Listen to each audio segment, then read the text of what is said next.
And now we come to the final deserving.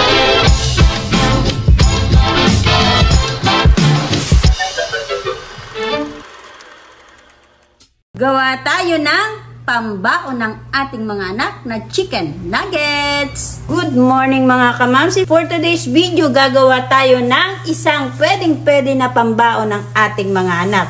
So meron tayo ditong 1/2 kilo na chicken breast.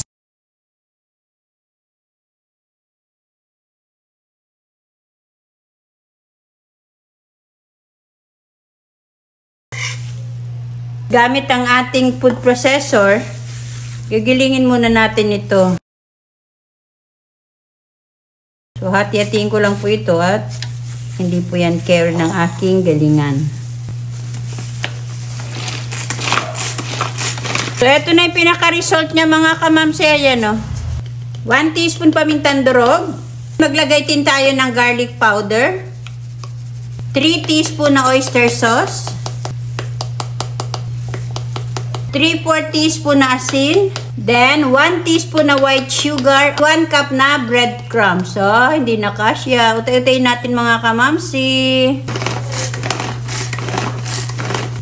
Medyo nagiling na siya mga kamamsi. Pero utay-utayin ko pa rin ng giling. Hindi kasi di kuryente yung ginagamit ko. Nasira kasi yung sa akin eh.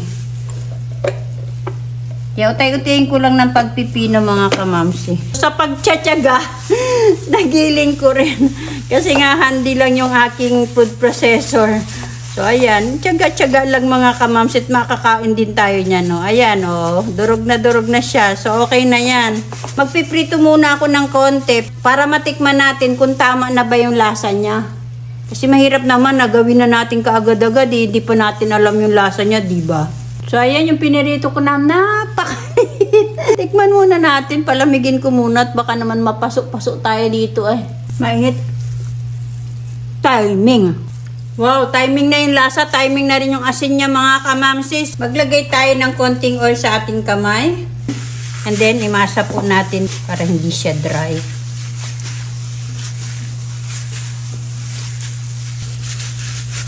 So, ayan, okay na po yan, no? Hindi na po siya dry.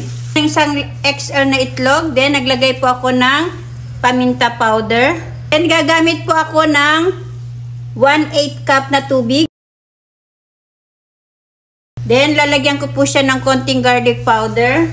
Then, batihin po natin. Ayan, ready na yung pagkukuteda natin mga kamamsi. Lagay natin yan dyan. Gagamit po ako ng parchment paper. Kung wala po kayo parchment paper, pwede man po sa pinggan. Then, medyo pahiran nyo ng konti ng oil para hindi dumikit yung ating mixture. Ating mixture. Then, lagyan natin yan dyan. Pahiran nyo ng oil yung inyong kutsilyo para hindi dumikit.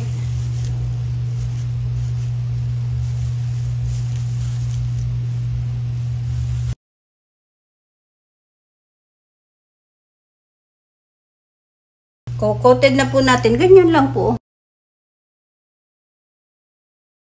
Coated nyo na. Diretso nyo sa breadcrumbs. Hindi po siya madideform. So, bali 20 pieces na nuggets ang nagawa natin. So, ilagay na natin dito. Lagyan natin ng sapin. Ayan mga kamamsi, ready na ito para ilagay natin sa freezer. Magtitira ako ng 6 na para pang prito natin at uulamin natin ngayong umaga. Katamtaman lang yung apoy mga kamamsi. Huwag nyo kaagad-agad palakasan yung apoy ninyo para maiwasan ang pagkasunog ng ating breadcrumbs. So ayan, luto na ang ating chicken nuggets mga kamamsi. O diba? Kuhang-kuha yung talagang chicken nuggets. Tanggalin na natin. Siyempre, partner yan ng sweet chili sauce. Ayan. So, eto na mga kamamsi ang ating chicken nuggets. Kain po tayo mga kamamsi. So, tikman natin. Actually, natikman na natin kanina, diba?